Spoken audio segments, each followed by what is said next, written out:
কিন্তু সে যেভাবে আমাকে টাচ করছে, তার টাচের কারণে আমারও খুব মন চাইছে।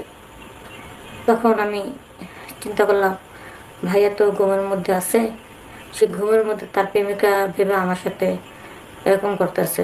যাক, আমার তো খুব মন চাচ্ছে, যেহেতু আমার বয়ফ্রেন্ড আমি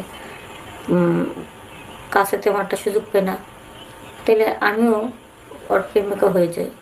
পরে ঘুমের মধ্যে ওই যা যা প্রশ্ন করে, আমি ঘুমের মধ্যে তাই তাই ওর মন গড়ার মতো উত্তর দিতে থাকি। এক পর্যায়ে কাজের শেষের দিকে যখন দেখতে পারে সে একটু অবাক হয়ে যায়। কিরে, তুই এখানে? আমি তো ভাবছিলাম যে না, আমার বান্ধবী। তখন আমি বললাম, ভাইয়া তুমি তো অনেক কিছুই ভাবো, তোমার মন কি চায় সেটা আমি বুঝতে পারছি, তাই তো তোমার বান্ধবী সেজে বসে আছি।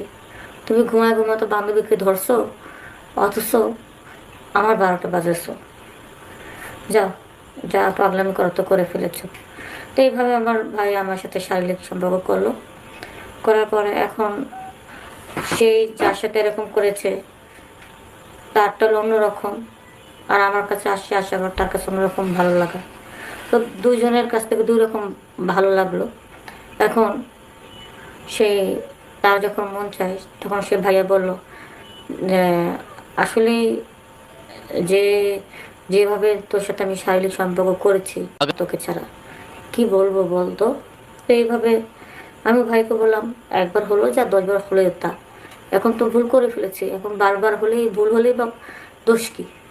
তো এইভাবে ভাইয়া কিছুদিন আমার সাথে এরকম শারীরিক সম্পর্ক করতে লাগলো। এক পর্যায়ে যখন মা বাবার চোখে ধরা পড়ে গেলাম, তখন মা ইচ্ছা মতো আমাকে মারধর করলো। তারপর দুজনকে দুই জায়গায় হোটেলে রাখলো, হস্টেলে রেখে আমাদের লেখাপড়া শেখালো। তারপরে যখন মোটামুটি একটু বড় হয়েছে, ভাইয়ের জন্য একটা মেয়ে দেখেছে, আমার জন্য একটা ছেলে দেখেছে, দুজনের দুই দিকে চলে গেলাম। তো বন্ধুরা, আমার যে ভাইয়ের যে সৎ ভাই ছিল, আসলে ওটা তো আমার আপন ভাই না, সৎ ভাই। এভাবে একসাথে খেলাধুলা করতে করতে তো এরকম হয়ে গেছে ভুলবশত। পরে আমার যখন অন্য জায়গায় বিয়ে হলো, তখন আমার স্বামী আসলে একটা মেয়ে মানুষ যখন কোনো সমস্যা থাকে, তখন কিন্তু আজকাল ছেলেরা যে অনেক চালাক, কোনো মেয়ে যদি বিয়ের আগে কোনো ভুল করে সেটা কিন্তু অবশ্যই বুঝতে পারে, তাই না? অবশ্যই বুঝতে পারে। এই জন্য আমি বিয়ের আগে একবার না বারবার যেত, প্রায় আমার যখন মন যেত, আমার ভাই যখন মন যেত তখনই ভাইকে সময় দিতাম। একই ভুল আমরা অনেকবার করেছি। এর কারণে আমার যে স্বামীটা, তার কাছে আমি একটা দোষী হয়ে গেলাম। সে বারবার বলে যে বাসর ঘরে আমি তোমাকে সুস্থ পাইনি, তুমি একবার না দুইবার না বারবার অন্য কোনো পুরুষের কাছে গিয়েছিলা।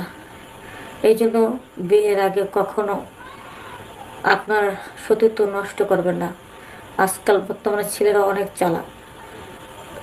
এগুলি যদি করেন বিয়ের আগে, তাহলে ছেলেরা বুঝতে পারবে এবং সারা জীবন আপনি আপনার স্বামীর কাছে একটা দোষী হয়ে থাকবেন।